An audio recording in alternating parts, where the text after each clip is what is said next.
తిరుపతి జిల్లా వెంకటగిరి నియోజకవర్గంలో ప్రభుత్వ భూములు ప్రజా ఆస్తులను కబ్జా చేసేందుకు ప్రయత్నిస్తున్న వారిపై ఎమ్మెల్యే కురుగొండ రామకృష్ణ తీవ్ర హెచ్చరికలు జారీ చేశారు. మీడియా సమావేశంలో మాట్లాడిన ఆయన కొంతమంది అసాంఘిక శక్తులు నకిలీ పత్రాలను సృష్టించి విలువైన ప్రభుత్వ భూములను ఆక్రమించేందుకు ప్రయత్నిస్తున్నారని ఆగ్రహం వ్యక్తం చేశారు. ముఖ్యంగా పాఠశాలలు, కళాశాలలకు చెందిన క్రీడా మైదానాలపై కన్నేసిన వారిని ఎట్టి పరిస్థితుల్లోనూ ఉపేక్షించబోమని స్పష్టం చేశారు. మా ఖచ్చితమైన విధానాన్ని స్పష్టం చేయడానికి ఈ ప్రెస్ మీట్ ఏర్పాటు చేయడం జరిగింది. అదేవిధంగా నకిలీ పత్రాలతో ప్రభుత్వ ఆస్తులను కబ్జా చేయాలని ప్రయత్నాలు చేస్తున్నారు. అధికారులకు కూడా నేను తీవ్రమైన హెచ్చరిక చేస్తా ఉన్నా. ఎందుకంటే ఈ నకిలీ పత్రాలు తీసుకొచ్చి కోర్టు డైరెక్షన్లు తెచ్చి కోర్టు ద్వారా చెప్పి వాళ్ళకి ఇచ్చే ప్రయత్నం చేస్తే మాత్రం వాళ్ళ మీద కూడా గట్టి చర్యలు తీసుకుంటాం. అదేవిధంగా వెంకటగిరి హెడ్ క్వార్టర్లోనే కొంతమంది భూబకాసులు నకిలీ పత్రాలు తెచ్చుకొని కోట్ల రూపాయల విలువైన ప్రభుత్వ ఆస్తులను కబ్జా చేయాలని చూస్తున్నారు.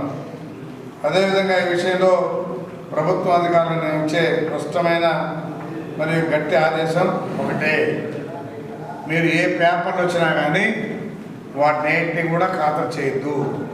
అవసరమైతే సుప్రీంకోర్టుకి వెళ్దాం. కాబట్టి వెనకడుగు వేసే ప్రసక్తి లేదు.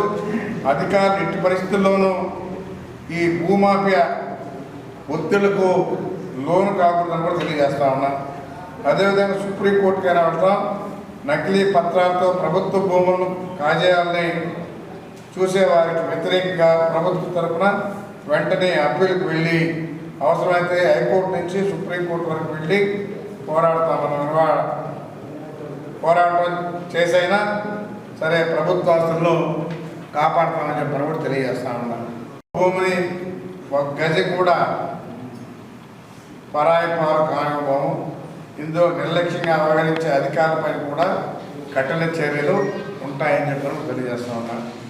అదేవిధంగా విద్యా సంస్థలు, మైదానాలు పరిరక్షణ, అదే ప్రత్యామ్నాయ స్థలాలు కేటాయిస్తామే కానీ రెండవది గతంలో కొంతమంది స్కూళ్ళు, కాలేజీలు స్థలాల్లో వేలంలో ఆక్షన్ పాడుకొని వాటిని స్వాధీనం చేసుకోవాలని చూస్తున్నట్లు మా దృష్టికి వచ్చింది. కానీ దీనిపై కూడా మా ప్రభుత్వం విధానం చాలా స్పష్టంగా ఉంది. పట్టణం నడిబొడ్డు ఉన్న గ్రౌండ్స్ ఇవ్వలేము. వెంకటగిరి పట్టణం నడిబొడ్డున ఉన్నటువంటి ప్రభుత్వ స్కూలు మరియు కాలేజీ గ్రౌండ్ మన విద్యార్థులు భవిష్యత్తు వారి ఆటపాటలకు ఎంతో ముఖ్యం. ఎంతోమంది జోలు బట్టి వసూలు చేసి అది కొనుగోలు చేసేటువంటి స్థలం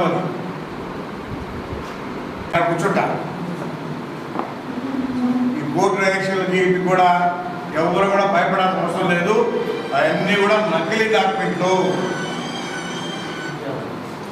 వాళ్ళ బంధువులు బీఆర్ఓ ఉన్నప్పటి నుంచి తయారు చేసిన డాక్యుమెంట్లు.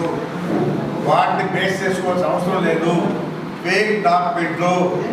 కాబట్టి ఆ ఫేక్ డాక్యుమెంట్ని బేస్ చేసుకొని కోర్టు డైరెక్షన్ తెచ్చుకొని కోట్ల రూపాయలు పొందాలని చూస్తున్నారు. అందరికి ఎరవేస్తున్నారు.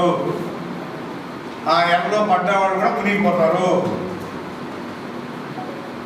వెలుపల దూరంగా ప్రత్యామ్నాయ ప్రభుత్వ స్థలాలు కేటాయించడానికి నేను ప్రభుత్వ అధికారులకు గట్టిగా రికమెండ్ చేస్తున్నాను.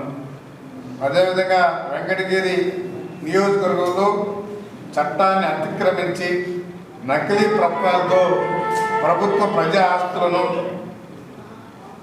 దోచుకోవాలని చూస్తే అదే చూస్తూ ఊరుకునేది లేదు. విద్యార్థులకి భవిష్యత్తులో ముడిపడి ఉన్న విద్యా సంస్థలు స్థలాలను కాపాడడానికి, ప్రభుత్వ భూములను రక్షించడానికి మా ప్రభుత్వం కట్టుబడి ఉంది. అధికారులు తక్షణమే స్పందించి తగిన చట్టపరమైన చర్యలు చేపట్టాలని ఆదేశిస్తున్నాను. ఇవి ఏవైతే ఈ హై స్కూల్ గ్రౌండ్లో పాడున్నారో వాళ్ళకి ప్రత్యామ్నాయంగా ఊరు బయట ఎక్కడైనా కానీ ప్రభుత్వ స్థలాలు ఇస్తామే కానీ ఆ గ్రౌండ్లో ఇచ్చే ప్రసక్తి లేదు. ఆ ఎంతైతే వాల్యుయేషన్ ఉంటుందో దానికి తగ్గట్టుగా అక్కడ ఇస్తాం, అంతేగాని గ్రౌండ్లో ఆట స్థలాల్లో ఇచ్చే ప్రసక్తి లేదని చెప్పని కూడా క్లియర్గా తెలియజేస్తూ ఉన్నాం.